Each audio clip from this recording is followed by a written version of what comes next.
Okay, now that our last speaker, or not last speaker, but he has arrived, I think we can start with today's panel. So welcome everyone to this panel on measuring fundamental rights compliance through criminal justice statistics.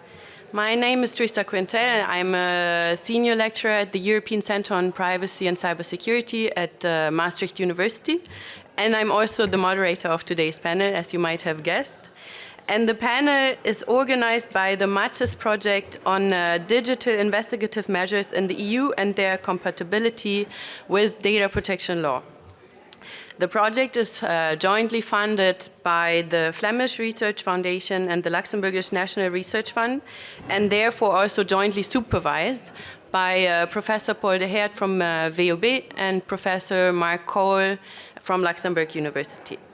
The project researcher is Juraj Seifert, and the project is now entering into its final year, and therefore the finding of our panel today will have an indispensable value for the testing of the final deliverables of the project. And that is why, that is why we have this great lineup of speakers today who will explore the recent trends regarding the developments, measurement, and the use of digital investigative measures. And as always, each of the speakers has 10 minutes for their interventions. And the second part of the panel will be a discussion, including hopefully many questions from the audience. In order to make sure that the speakers don't speak too long, I have these things here that I will use after 10 minutes and then after 13 minutes, so that there will be enough time for you to ask questions. Our first speaker is Marianne Junger. She is a professor of cybersecurity and business continuity at the University of Twente. And Marianne's research investigates the human factors of fraud and cybercrime, and more specifically, victimization, disclosure, and privacy issues. The aim of her research is to develop interventions that will help to protect users against social engineering and to increase compliance. Marianne, you have been watching this space ever since the digitalization started. And over the years, did we ever have a full picture on the use and added value of digital investigative measures?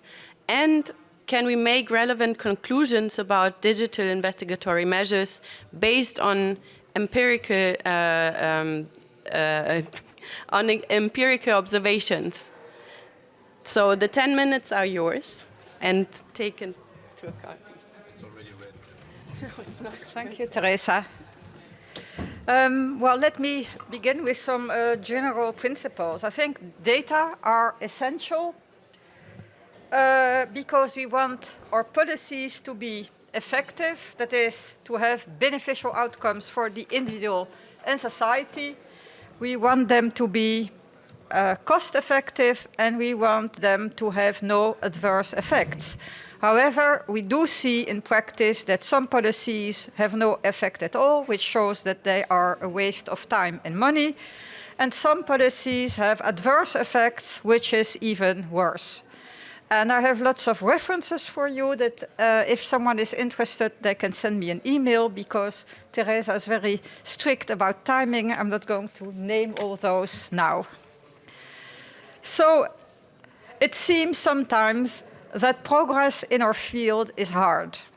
And I would like to discuss with you the reluctance that seems to have accompanied many of the efforts to implement new methods in law enforcement. Think, for instance, of DNA for forensic purposes and CCTV. So DNA first. DNA databases and the use for forensic work started end of the 19th. And I remember at the time that there was a session at the American Society of Criminology about DNA use in law enforcement. And if I might be mistaken, but it seemed to me at the time that the feeling and the fear of that session was that someone could be convicted. Some authors have been very critical against DNA use. For instance, Rothstein and this is a bit quick. I think, oops, I'm not there yet. Some authors have been very critical about DNA use. Whereas today, we have more data and we know that there are several proven advantages of DNA use in criminal law. For instance, the first obvious one is to find the one who did it. Many studies show that using DNA helps solve more crime than when it's not used, even when you do experimental research. The second proven advantage is that it helps exonerate the not guilty party. And several studies have found that DNA indeed helps to exonerate an arrested person or a convicted person that's not guilty. So to that end, DNA analysis when biological samples are available must be done as fast as possible. Finally, there is an impact on recidivism. Several studies have shown that those suspects who had to provide DNA have lower recidivism rates. So here now, and I'm going to discuss briefly two of the comments that were done in 2001 by Rothstein and Carnahan. And the first one was that DNA databanks should be limited to DNA obtained from individuals convicted of violent sex offenses. Sorry? Oh, sorry, thank you. Yeah, I see. Convicted violent sex offenses and other violent felonies. So, if I go to the next slide, this is about a study based on offenders in prison, convicted, and I'm still more comfortable looking at this one. And there were biological samples present for these samples, and the researchers went back in time, analyzed the biological samples, and looked at whether the DNA that could be extracted was to some extent, providing guilt or not. And what you see here is that in 3% of the cases, DNA, if it would have been available at the time, would have helped the offender as not guilty, but it wouldn't have been sufficient on its own. And in 5% of the cases, it was exonerating evidence, and basically these people were really wrongfully convicted. And so in 8% of the cases, looking back, in fact, DNA would have helped to have a better judgment. Also interesting is that these distinctions between all sorts of offenders may not work. Research has shown time and time and again that offenders who commit violent offenses also commit property crimes, that research showed that the best way to find a stranger rapist was to look in the register among burglars. And so these distinctions between all types of offenders may work on paper, but are not real in life. Another suggestion by Rothstein and Carnahan was that samples should be destroyed immediately after analysis. Well, let's look at this project. Perhaps some of you know it, the Innocence Project in the US. There's many people wrongfully convicted in the US, and this project would not have been possible without DNA. You see that they helped exonerate 237 people convicted, and that in 193% of the cases it was DNA that provided the essential evidence. So the conclusion is that if we would have followed the suggestions from Rothstein and Carnahan, there would have been less guilty people in prison, and there would have been more innocent people in prison as well. Let's focus on CCTV. Again, a nice organization. The pros and cons have been discussed several times. in the beginning of the century.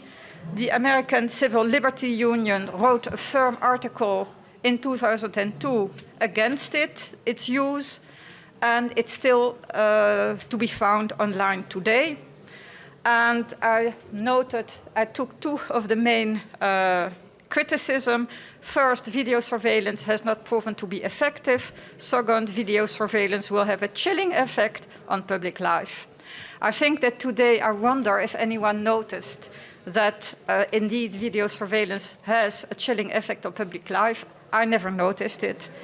However, there's evidence on video surveillance has no proven effect, because it's clear today that there have been many reviews of the evidence, and PISA and others published a recent review based on 76 studies, 40 years of research, and their main conclusion is that CCTV is associated with a significant and modest decrease in crime, and the largest, most consistent effects of CCTV were observed in car parks, and they go on with some other information.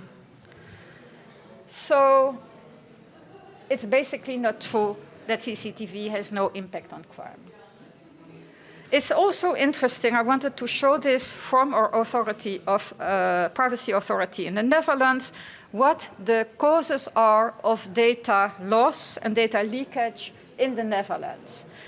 And if you look at this slide, it's kind of funny that basically the main causes are mistakes of all sorts. Sent by mistake to the wrong addressee, 66%. Lost or sent back to sender, opened, 8%. Hacking and malware, 5% only. Showed to the wrong person, 4%. Device lost, happens a lot, 4%, 3%. And published by mistake, also 3%, and then lots of other causes, 10%. And I wonder if you want to prevent this type of losses, whether a law is going to help, or whether this has to do with work processes and eventually also employees' professionalism. Perhaps my idea is always that many organizations hire people with a low educational level so they don't have to pay much, and then things happen. So the implications, it seems to me that, and actually I wanted to quote Rothstein and Carnahan, that they say in the emerging world of electronic communications, biotechnology, computerizations, important social questions are continually emerging regarding privacy, confidentiality, and anonymity. It seems to me that it's also a fear of the new. And they put DNA in the bag with everything else that's dangerous.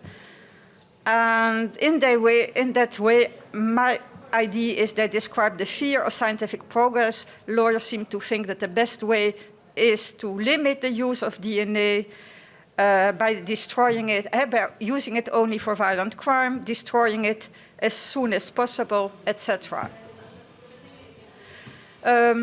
Working with data obviously needs to be regulated, but it doesn't need to be made difficult for those who need to use it, certainly for law enforcement. It also seems to me sometimes that we're focusing on the weak victims and the difficult targets, we're kind of leaving them out.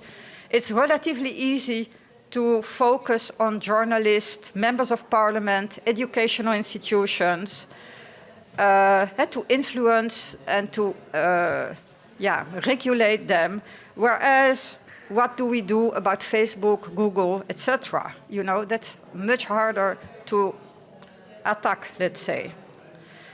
Think also about the big problems online. In my view, besides crime, hate speech, fake news, those are the really difficult problems. They are related to anonymity, for instance.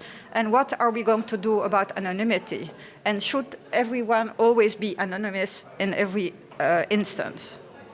So I think preventing and fighting crime is essential in a civilized society, and we should, all law enforcement and legal people, be on the same side. Thank you. I'm still in time. Thank you so much. Thank you so much, Marianne, for your presentation and also for keeping in time. I'm sure that it was because of this egg that I had. So with our next speaker, we will move into the specifics of some of the digital investigatory measures that are in the focus of the MATIS project. And the first of those measures are passenger name records, PNR data. And I'm very much delighted to have with us today Daan Vertongen, who joined the Belgian Ministry of Interior Affairs in 2016 as a project manager for the implementation of the EU PNR directive. And he is now the director of the strategy of the recently established National Travel Targeting Center, which also hosts the Belgian Passenger Information Unit, as well as the National ETIAS Unit, which is the EU's soon-to-be operational system on pre-arrival authorizations. Dan will speak about the center's work in the context of passenger screening, provide some statistics and examples, and also touch upon the pending PNR case before the Court of Justice of the European Union. The floor is yours.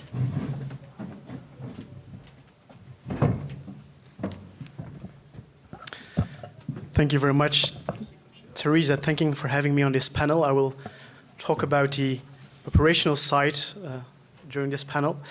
And for my first slide, I usually take half an hour, but here I will just very briefly introduce the concept for those who are not familiar with it, the concept of travel targeting. So recently we have established in Belgium the National Travel Targeting Center, which is a center, an umbrella name, that at the same time symbolizes a coherent approach towards pre-arrival travel screening at our airports. And this center consists of, as Teresa said, two units. First and foremost, the Belgian Passenger Information Unit, the BELPIU, and that is a transposition and implementation of the EU PNR directive, as well as the older EU API directive. And if you wonder what PNR and API stands for, it's two types of data. We just call it passenger data, but there is there is a huge difference. API stands for Advanced Passenger Information, which is basically data coming from your passport, whereas PNR is passenger name records, reservation data, basically what you're filling in on Ryanair.com or Lufthansa.com when you make a reservation with your airline.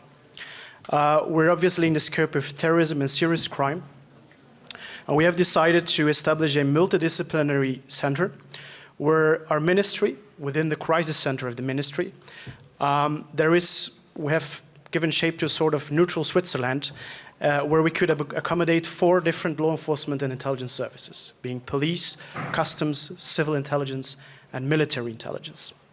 And their seconded staff from these 4 services work together in one physical room on operational cases with relation to terrorism and serious crime. We're assessing the risks of certain passengers. We're looking for criminals where we can make use of certain analysis methods. There is no free access to the PNR data. We cannot just click on a passenger list, open it. It always has to be a result of either the cross-matching with relevant databases, the cross-matching with screening rules, what we call rules-based targeting, where we are going to seek the unknown, or it can be the result of a request from, for example, a prosecutor asking for historical data.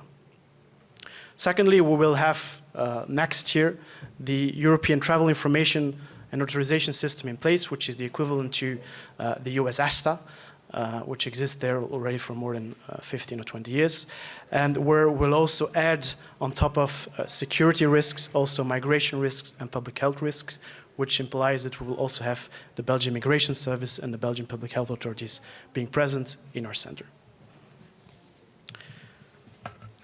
The title of my very short presentation is the objectification of passenger screening, because it's often said that the government is setting up a new system, and yes, that's true, but it's not new data.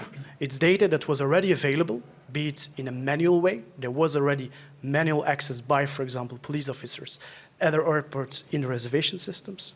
But now we have given shape to a regulated system. So the claim that it's more data, according to me, is not true. The claim that there is a central access and that there is a more effective and efficient use of data is true. And this central access is more regulated, which is very important also from a data protection point of view. And we have also established an interagency cooperation that wasn't existing before in this domain. And to sum up some main components of a passenger screening system, or some of the needs we have, here you see 4 components. And it's first and foremost security, which is implying a physical component. We have one of the most secured premises in the government scene in Belgium. And also, of course, a cyber component. We're also having every second of the time, we're having an overview of who is doing what in the system in order to avoid abuse. Secondly, there is, of course, legislation, procedures, and protocol agreements between the services involved to leave no room for interpretation. You know that legislation can often leave room for interpretation. We have cut interpretation and put everything in procedures and agreements. And I can say that the Belgian legislator, and within our procedures, we even go further than the EU legislation when it comes to, for example, historical searches in the database. Independent oversight. We have a data protection officer, and we also have 3 data protection authorities being or able to request information to visit us, and they're actually also doing it, I can confirm. And fourth of all, transparency. Me being present here is an example, I believe, of not hiding us. We don't want to be the big brothers. We want to be transparent in what we do. We want to demonstrate that it's proportionate, necessary, and that what we are doing matters.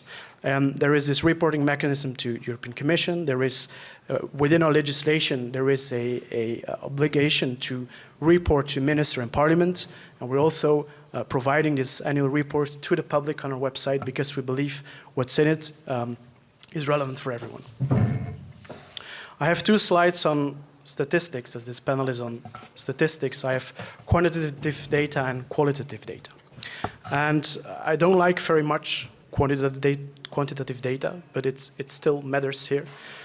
Here we can see on this slide that last year, given the COVID restrictions, it was a bit less. We had 13 million travel movements collected in our system. So this is not unique persons, it's travel movements. So if you make one turnaround, Brussels, Madrid, Brussels, it's 2 travel movements, but it's 1 person. And you see that with relevant databases and rules, we had 0.251% matches. And there, the PIU, the Passenger Information Unit, plays the role of the broker, where we, as human beings, perform a manual check, a manual verification, that resulted in 0.177% of data disclosure. So travel movements that were disclosed, that were exported outside of the system and sent to the relevant authorities. We also had 1,561 requests for historical data, mainly by the Public Prosecutor's Office, that gave almost 8,000 suspect travel movements, which also demonstrates for us that data retention in this field is quite important, or was quite important, for our Belgian security and intelligence services. So can we quantify everything? Of course not. I want to emphasize the importance of qualitative data also in this domain. And here you see some results we have included in our annual report, where we see that 199 foreign terrorist fighter movements alerts were sent to the airport. So movements were detected. And also the system gives the possibility to the authorities to prepare well in advance, or at least 48 hours in the best case in advance, to discreetly check or even intercept FT efforts at the airport. We have sent 222 alerts on terrorism to the airport police, which had led to 136 detailed information reports. We have stopped 174 persons who had an arrest warrant. We have intercepted and arrested, or our police has arrested 61 persons on trying to flee from the police, having still an open prison sentence. We have had 6 arrests for murder and homicides. We have prevented, and that's something where we're quite proud of it, we have prevented 24 parental kidnappings. So kidnappings of one parent that want to take away the child from the other parent, obviously in the framework of a very tough divorce. On the basis of rules, we have had some considerable results in the field of human traffic of human beings. We have also sent information to our Czech colleagues where they could intercept 39 suspects and victims of human smuggling. And with regards to historical searches, it's a bit more difficult. We can come back on it in the Q&A. But as a PIU, we do not always know to what extent the data was the key information. We received a request. We have to give, if the request is valid, access to the data. But what happens with the PNR is a little bit difficult to control once it was exported to, for example, the prosecutor's office.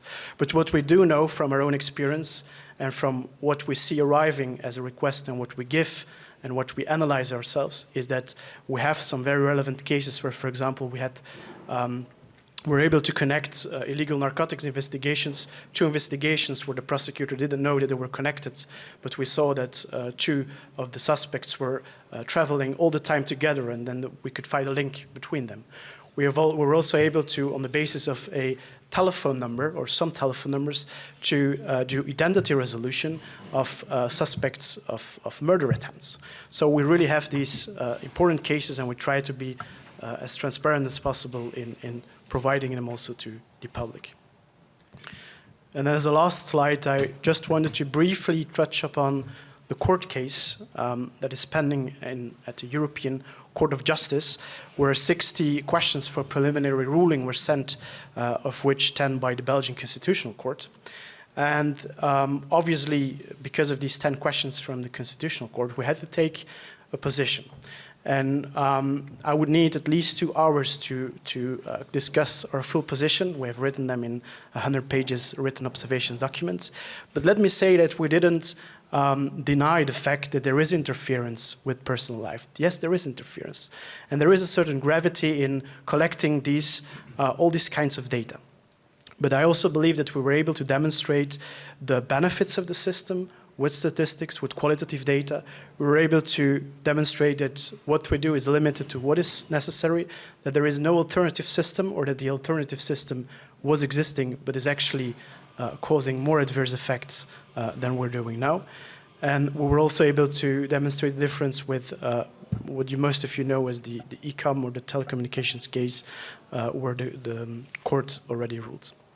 So what was interesting is to see that a couple of months ago, the Advocate General of the court already published its opinion, and where he said that the European PNR system can achieve its objectives of combating terrorism and serious crime in accordance with fundamental rights, having regards to the guarantees provided for the protection of personal data, which was a very hopeful opinion from our side. Of course, exciting times ahead, and we're all very much looking forward to the court ruling that will be published on June 21st. So coming back as a conclusion, as a final conclusion to the title of my presentation, I just want to demonstrate that the system of passenger screening is not, or the system as such is new, but the access to the data is not new. Yes, there is more centralized access, but at the same time, it's very regulated access. And we believe we can demonstrate with results and with, or in being as transparent as possible, that what we do matters and is in line with fundamental rights and data protection principles. Thank you.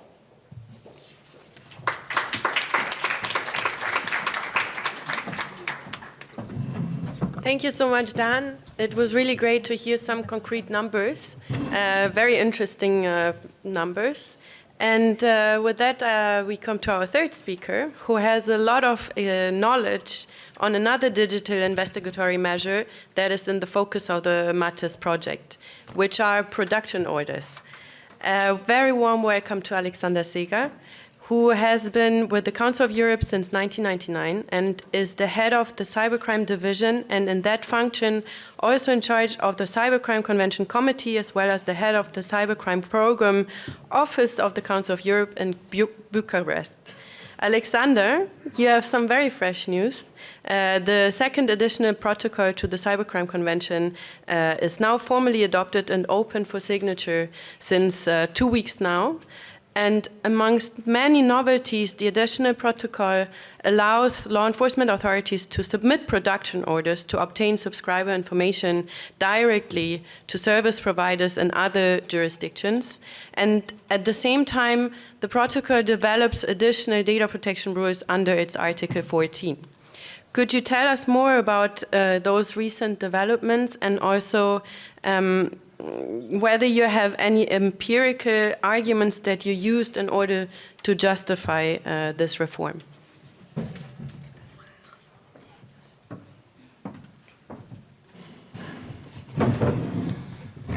Thank you. I think an important concept that was mentioned by Dan in the previous presentation was proportionality. What criminal justice does often involves an interference with fundamental rights, but this may be justified, but it has to be necessary and proportionate.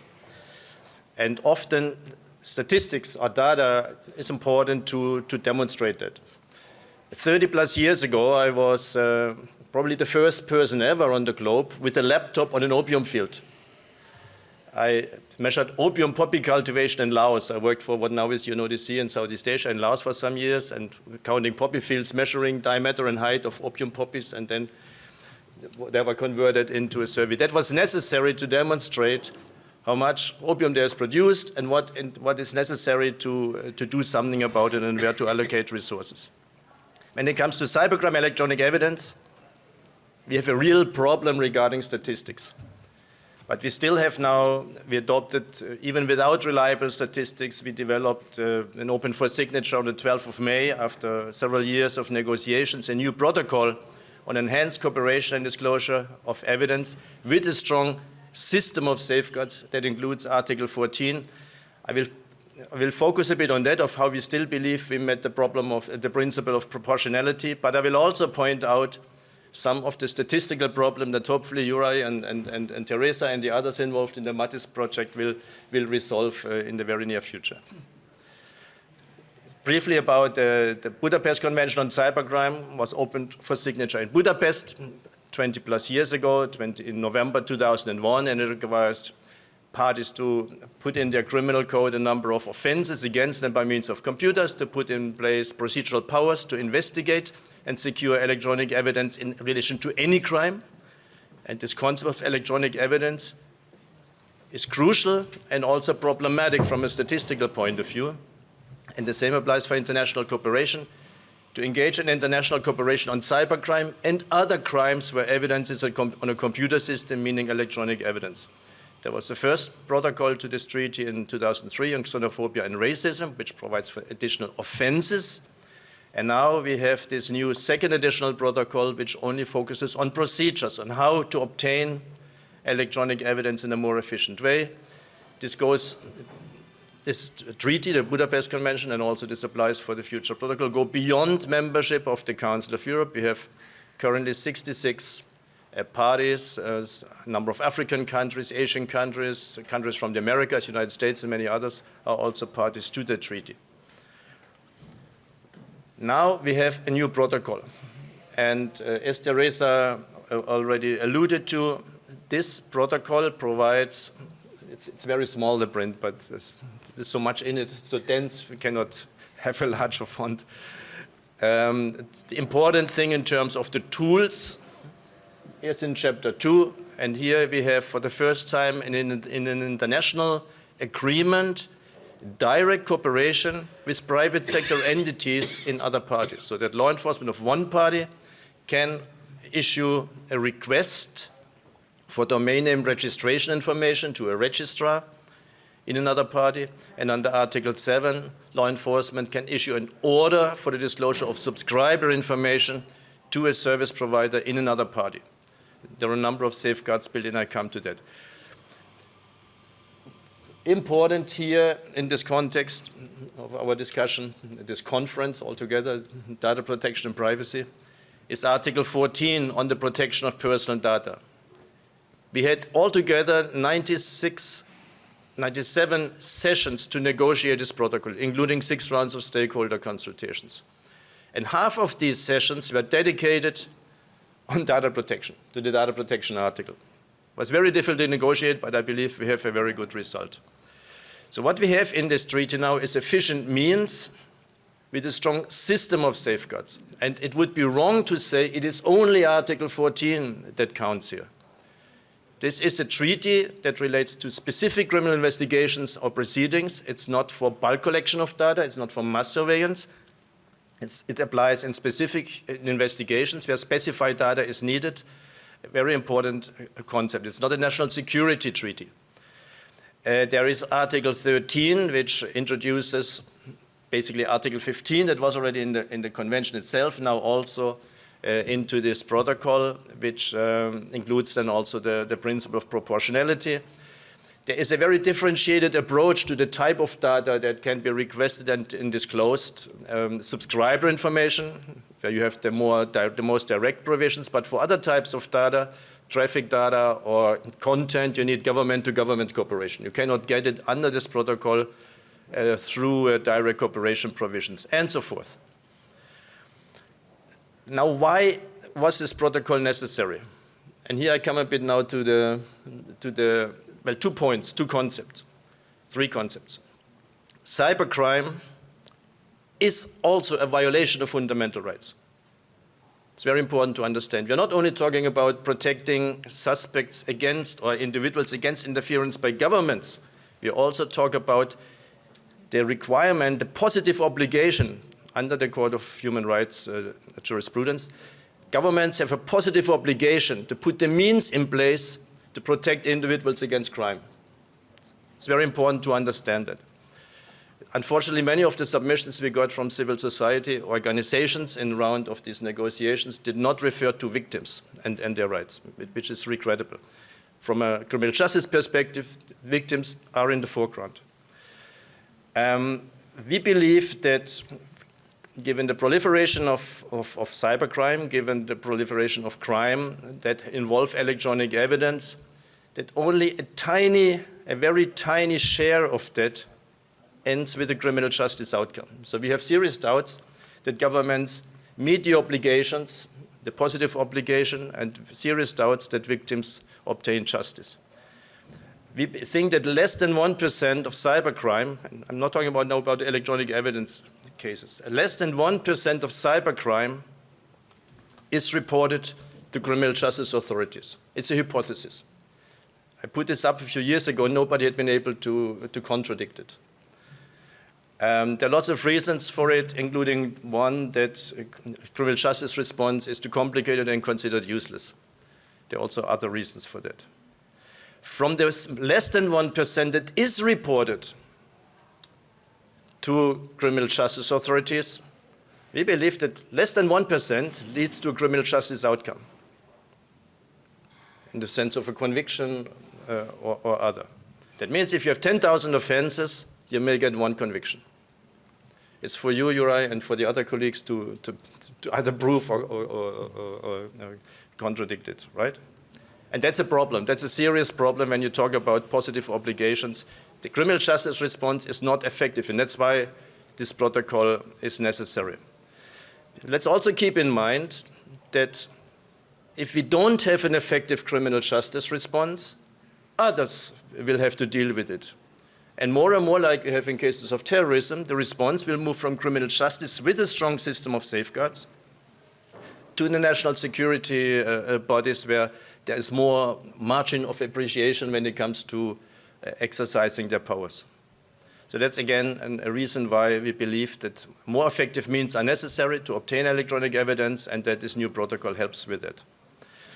Regarding statistics or data, in more general terms, the data that is most often needed by investigators to even start an investigation is subscriber information.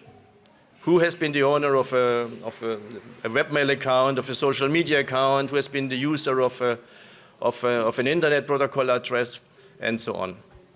We have had this experience for a number of years, 10, 15 years, I believe, that US service providers, Google, Facebook, Microsoft, and so on, they are permitted under US law to disclose subscriber information voluntarily. And the Belgian authorities make use of that several thousand times a year. France, Germany, UK, each of them sends more than 30,000, 40,000 requests per year to 5 US providers. We kept track of that because there are these transparency reports. In about 2/3 of the cases, there is a response. But this is very precarious. It's up to the provider to disclose or not to disclose. Sometimes they do, sometimes they don't. Sometimes they disclose to one country, but not to the other one. It's problematic from a data protection perspective, and so on. So it's clear that clearer rules are needed, and these rules you find now in this new second additional protocol in Article 7. It's just one example where we've been tracking for years transparency reports prepared by service providers. But then there come more problems now. How do we determine, how do we collect statistics on electronic evidence? Because the, no,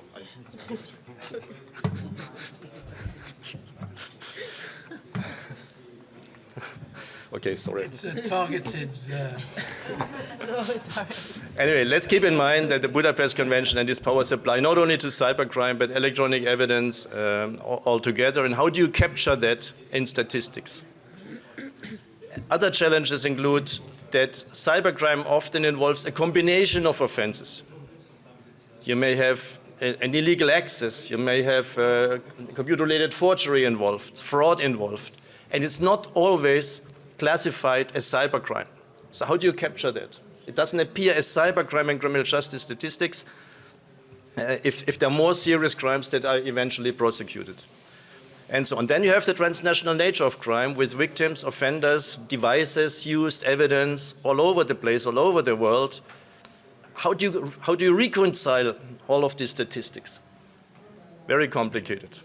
And we can demonstrate it in a number of use cases to show how complex the matter is. Then you have data collected by different sources in different ways. You have lots of computer emergency response teams that have data on attack. But then you have, whatever, 1 trillion attacks, and you have 100 investigations. And how do you match this? It doesn't often make sense. There are different types of reporting platforms in different countries.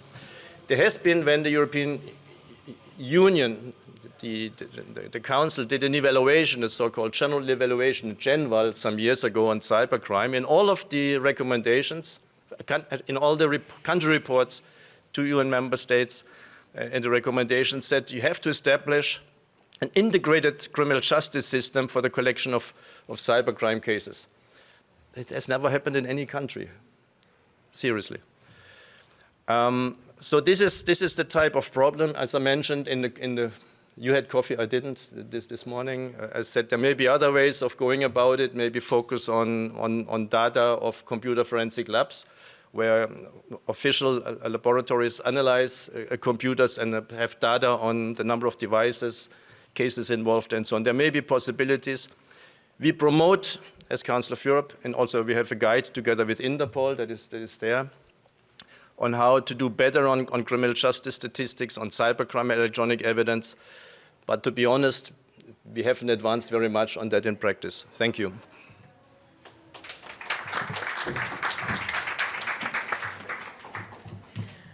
Thank you so much, Alexander. So you actually stayed in time. You didn't have to steal my egg. Our fourth speaker is Michael Levy, who is a professor at Cardiff University since 1991, and it's in criminology.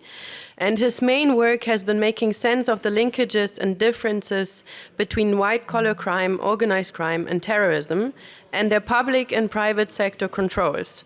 Michael asked me not to list all his awards and fellowships so that we can have more time for the discussion. But so the MATIS project is very interested also in anti-money laundering. And this area where a lot of personal data is being collected or is made available by financial institutions to both law enforcement authorities and financial intelligence units, can we learn something from the criminal justice statistics related to the processing of financial data and about the proportionality of such investigatory measures?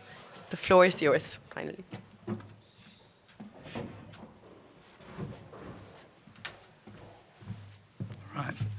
Well, it's a pleasure to be here today. That's the state we're in. We're all going down the toilet. Whether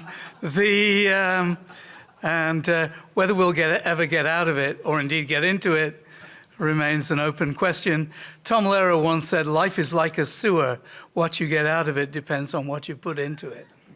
And I think that's, in a way, the Mattis project in a nutshell.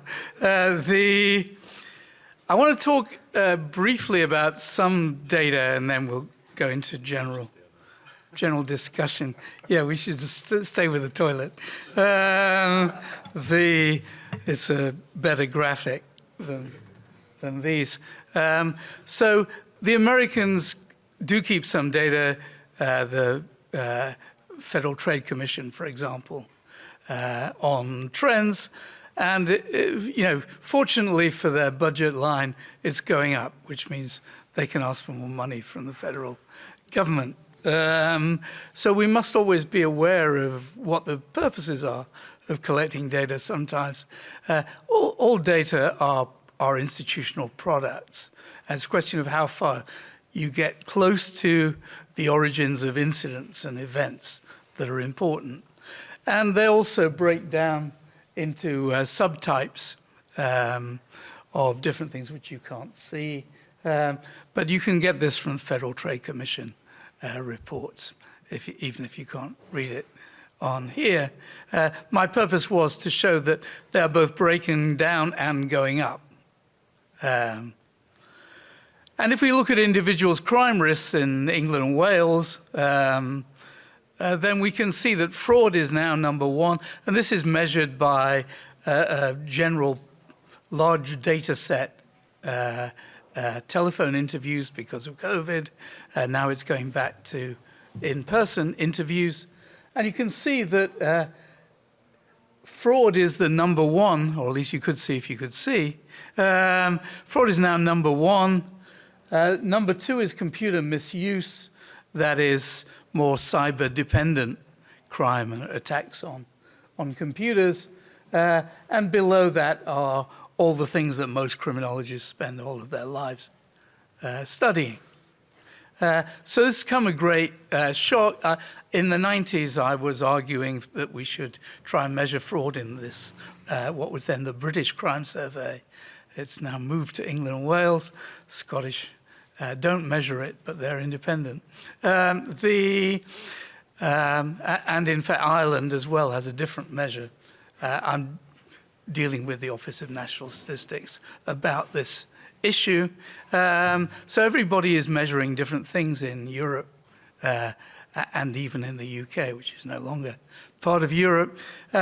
And so you can see why this issue is coming up in the fore. And if the EU had better data on surveys other than the Eurobarometer, they would find this out. So Eurobarometer data needs to be analyzed, and the cyber data on this are quite good.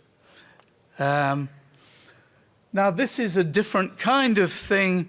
These are the rise in suspicious activity reports. Again, it doesn't matter about the details. The important thing is the trend lines for different countries within the EU. The most recent data available is 2018. That will tell you how important an issue this is to the European Union. Why aren't they demanding more up-to-date data? Eurostat has tried to avoid this issue. Eurostat hasn't been publishing this stuff since 2013. Yeah, and so Jeremy Bentham once said, basically, we need data about crime as an indicator of public health. So by this criterion, this is not needed as an indicator of public health. But you can see that some countries, like the UK and the Netherlands, where UK was included in this, are the ones at the top, and all the others are the ones down. Sometimes this can be misleading. In Switzerland, for example, if you make a suspicious activity report about a customer, their account is automatically frozen for a few days. if the UK or Netherlands did that, then you would see a very different level of reporting, because people would then have to justify why they are making a suspicious activity report, as opposed to just a report of their suspicion. How many reports were made about Abramovich? We don't know because it's classified. Or about Berlusconi. Think about what confidence people would have if they made reports and what would be done about it. So it's important to think through the logic of what people are doing. So there are reports, nearly all of them do not lead to anything.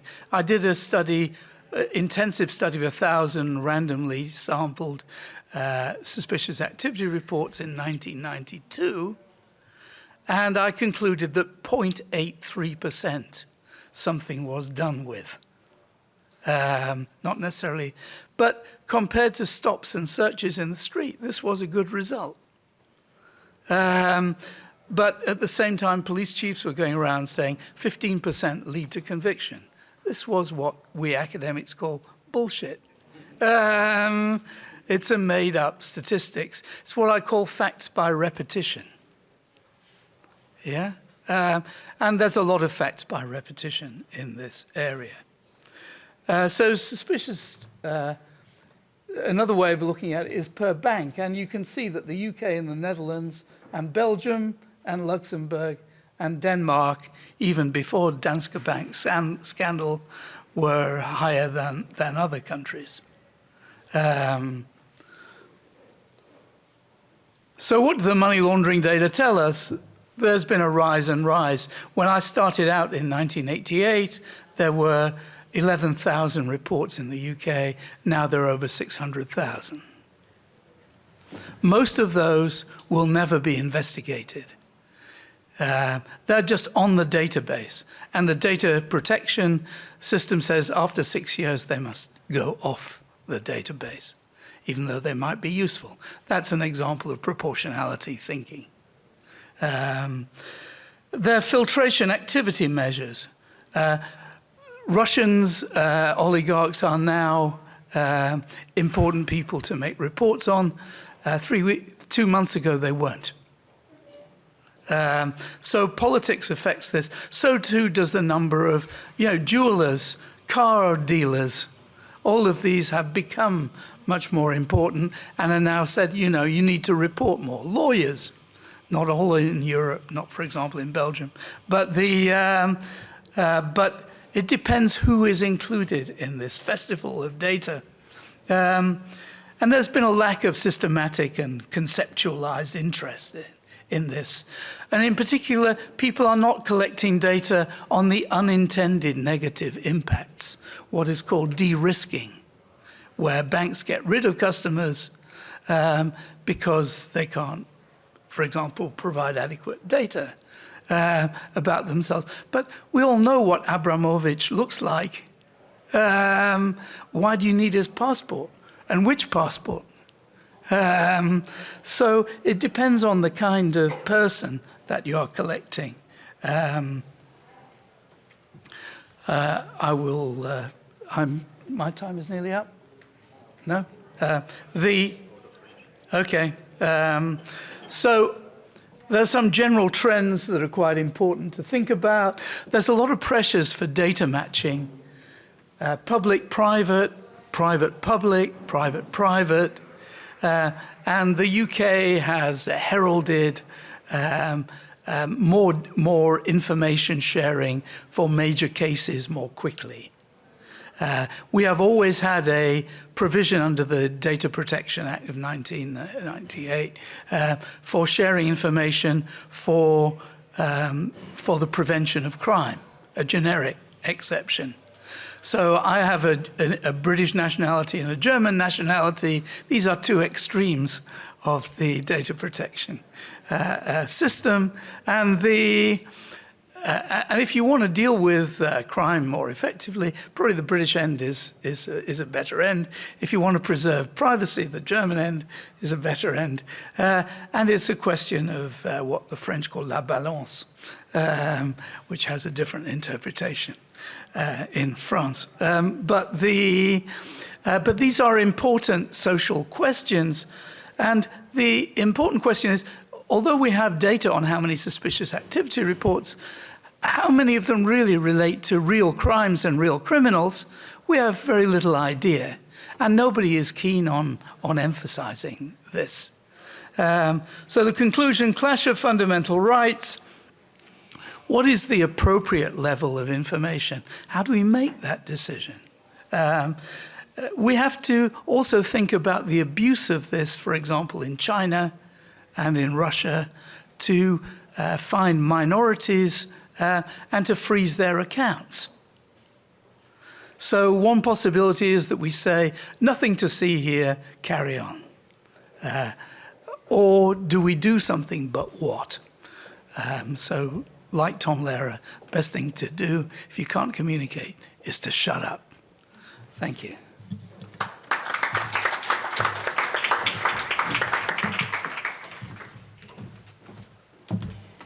Thank you so much, Mike, for closing on a high note. And before I give the panelists the opportunity to respond to each other's interventions, could you just indicate if there are any questions so that I see how much time I will need to count in? Okay, so I will give those who would like to respond to each other first 3 minutes. We first take the audience questions, if that's fine for you?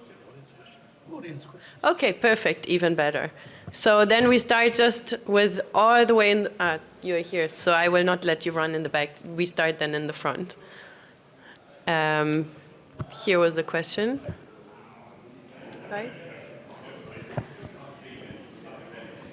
Thank you very much. I'm Norni Lejon. I'm a lawyer from the University of London, and thanks so much to the panel for a really fascinating set of discussions. It's very exciting to see a focus on criminal justice statistics at privacy conferences like these, so well done to the organisers. Now to the questions. They're actually all just for one speaker on the panel regarding the Belgian PNR framework. So it was a really interesting presentation. You made a reference regarding the amount of requests, which were over 1,700, regarding historical data requests. But it would be really interesting if you could share as to what period that actually relates to. Is it 6 months or was it beyond 6 months? Because there's quite a lot of controversy in terms of the proportionality of how long that data is being retained for.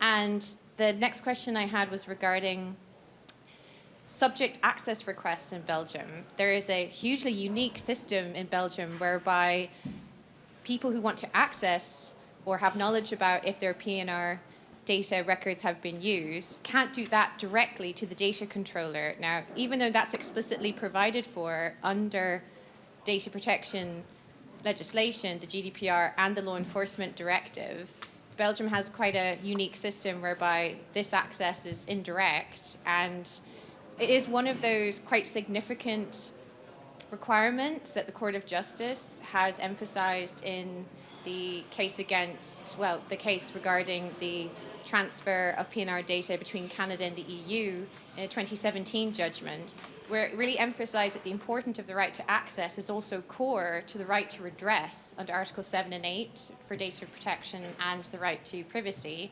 They're actually in reverse, 7 and 8, of the EU Charter of Fundamental Rights. So I guess my key question there would be, would you have any concerns about future legal challenges towards that indirect right to access data under Belgian legislation? Thank you. Should I take them first? Okay, thank you for these interesting but complex questions. A little bit expected questions, let's say. With regards to historical requests, we have a database since January 2018. We can store data for a maximum of 5 years. So this means that if there is a request from public prosecutor, for example, that we go back until January 2018. We have now approximately 4 years and a bit more of data. It's very, very hard. I do not feel in the position to say that it is proportionate to have one case or that one case would be enough to store 5 years of data. I do not feel in that position. I do feel in the position to say that we do have experience with cases where data from, let's say, 1 year, 2 years, maybe even 3 years ago was relevant in judicial investigations. So it is relevant.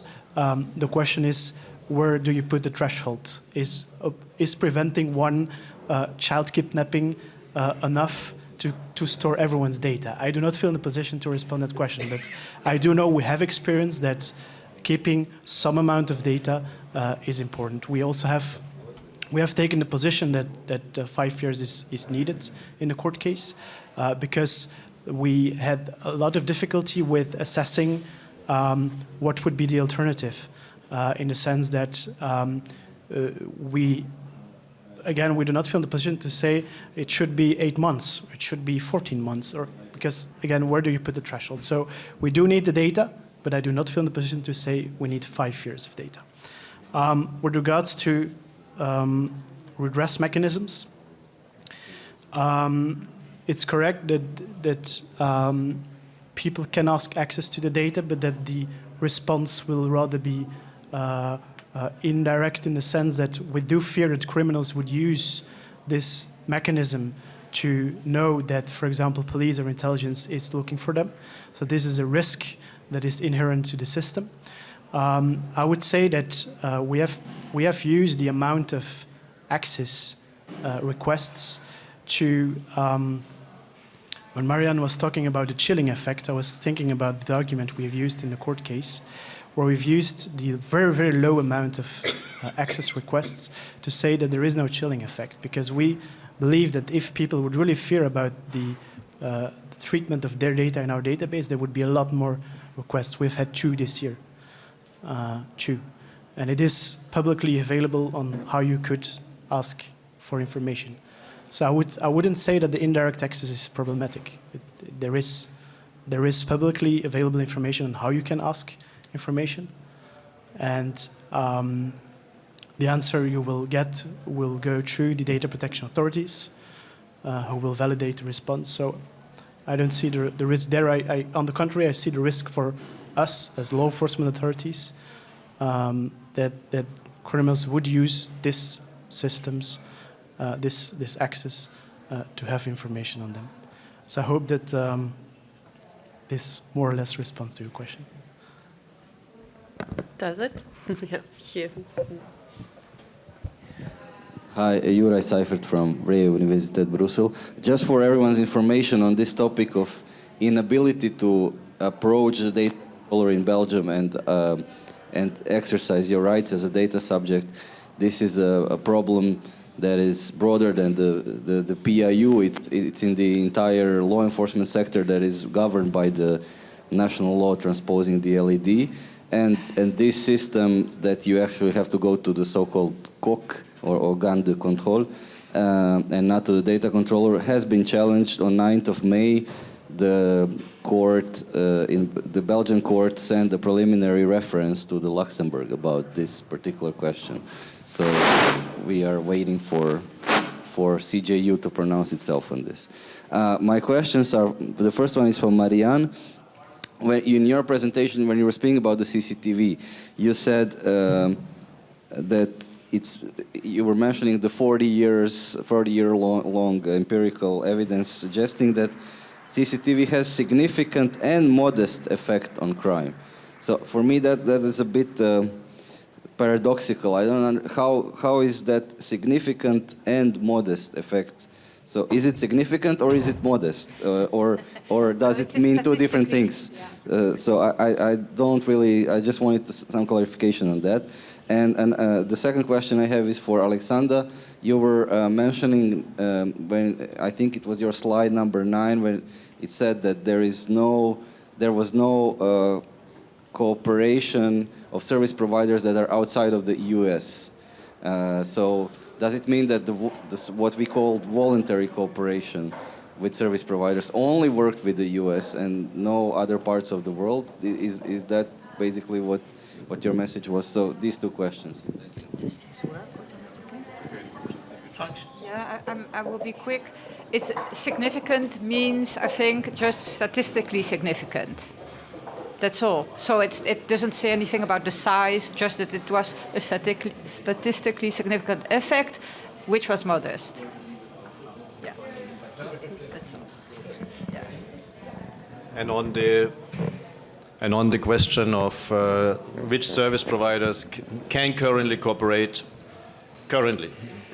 before this new protocol, is we know that only US service providers can disclose. But that, of course, brings them then into difficulties. For example, if they're based in Ireland and they disclose data from there.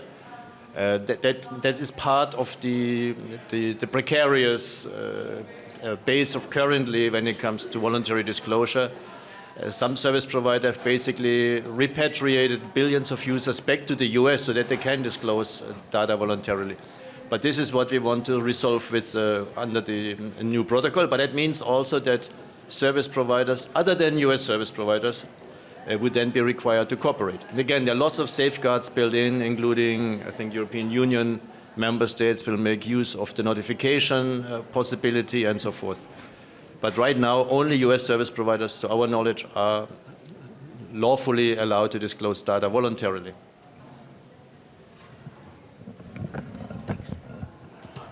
Pat Walsh, Privacy Matters. I used to run a team that did telecom liaison in law enforcement and then also inside communication service providers. And communications metadata is absolutely crucial to whether it's terrorism, whether it's human trafficking, whether it's child sexual abuse cases, and that's absolutely crucial. So it concerns me that data would be disclosed on a voluntary basis because in the UK you have single point of contact, so dedicated trained individuals both inside each law enforcement agency, both inside each major CSP. So my question is in relation to data retention. For example, have you produced statistics on the period for which data has proved useful? So if I take the UK as an example, the vast majority of cases do not require data older than 9 to 12 months. The vast majority of cases. So in Belgium, you were talking about 5 years. Well, was that a finger in the wind, or is it based on some analysis and some facts? So I'd like to know more about, in the voluntary arrangements and in data retention, what is the period, and how are you ensuring that that period is necessary and a proportionate response to the crimes that you seek to investigate? Thank you.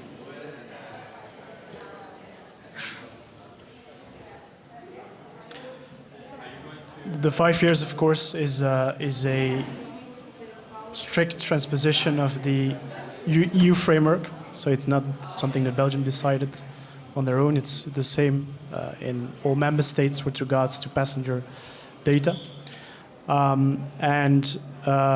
It's something that the EU learned from mainly what we know as the 5 border countries. So the countries that are very much advanced with border targeting, Australia, New Zealand, Canada, UK, and US.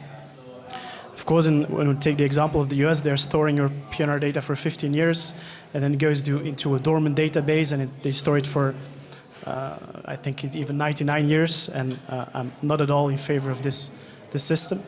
But I can just say that we transposed the EU framework as it is, 5 years, and I can only repeat what I said. I do not feel in the position to demonstrate already today, since we are only operational since 2018, that 5 years is necessary, but we do have experience, we do have cases where it seemed very, very useful to have data that is at least 2 or 3 years old.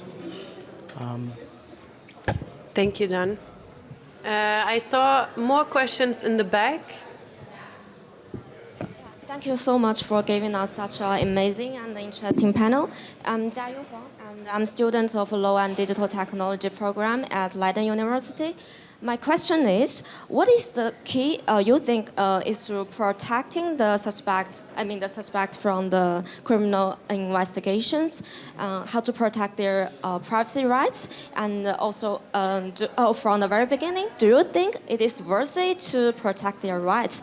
Because you think like under the for the public interest, maybe more and more nations they tend to sacrifice their protection for the privacy rights to achieve more important interests. So what do you think if we should to protect those suspects' rights and how to achieve their protection? Yeah, thank you. Is your question directed to any specific speaker or all of them? Does someone from you want to? Why don't we take another question? Maybe we can also take another question together with this. Yes, in the back. Yeah, it's also for Dan. Already some of my questions were answered by some previous people, but I did want to ask if there's any efforts being made for some sort of standardized form of statistical analysis across EU countries. Because in the recent PNR review from the EU, they of course did highlight some qualitative evidence, but of course that's not really representative, and they highlighted that there is a lack of standardized collection of statistics. So yeah, I'm curious if there's efforts going on between countries on how to do that, and what does that look like? Thanks for this very, very relevant question. There is indeed a reporting mechanism from the PIUs, from every member state to the Commission, and I actually worked with them last year to enhance their reporting templates. So they are collecting, let's say, standardized statistics on the number of data collected, the number of matches, the number of hits, the criminal fields, also qualitative data. So there is this reporting mechanism in place. All member states are committed to respond. As far as I know, this is not made public. When you ask my personal opinion, I don't think it would be so much of a secret to make it public, but it's only a personal opinion. So yes, I can respond affirmatively to your question. There is something in place. Commission had some issues with having a very complete template in place. I worked with them last year. Template of this year, and now we're quite practical, but template of this year is already a lot better, and I'm quite convinced that we're getting there to collect more standardized data on what we are doing. Thanks. We have 3 minutes left, so maybe there's one more question, and I saw someone else, but yours was, yeah, so maybe we can combine. Well, thank you. My question is actually more or less related to the previous one. So you mentioned about the Advocate General opinion, and it also received a lot of criticism. And one of them you can also find about like an EDRI report, and there also stated the lack of false positive statistics, for instance. I was wondering whether you have any statistics on that, like that is already been produced, or are you also working on this aspect, or do you know any other countries that is working on this PNR records that are also having an eye on that? When you talk about false positive in terms of the matches that have been created with our databases and rules, our false positive rate is 30%, 30, which I would consider as low. So this means that 70% of the matches with databases and rules are considered to be relevant for the 4 law enforcement authorities being present in our units.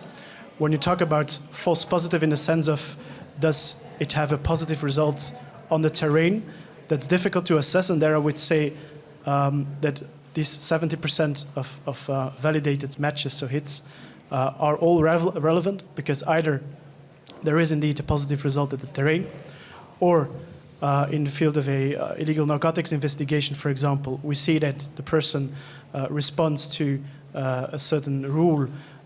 We didn't find narcotics, but when further investigating, we have a very high suspicious, very high likability that the person was on a trip to just explore the terrain, for example. It's something we see very much in narcotics. And then there's also, of course, the information that is sent in the information reports to feed investigations, where it's hard to say that one particular file is leading to a relevant, to a positive case, but where this one file is together with some other elements of information leading to a conclusion of a report. So I would say false positive, statistically seen, 30%, and false positive in the sense of does every exported data has a positive result? My response is everything that we produce, that we manually verify by a human being is useful and relevant.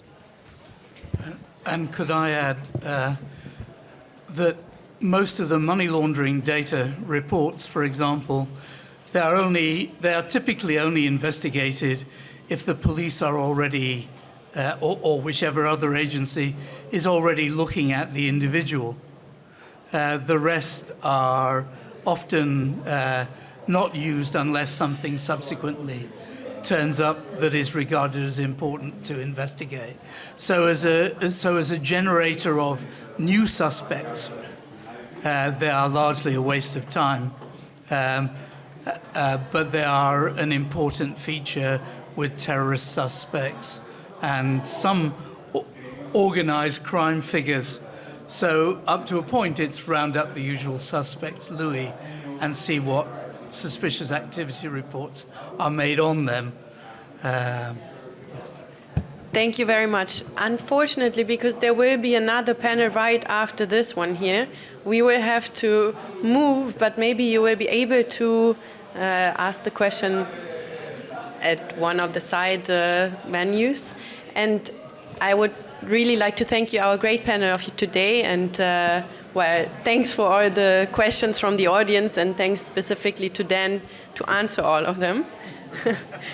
So, thank you.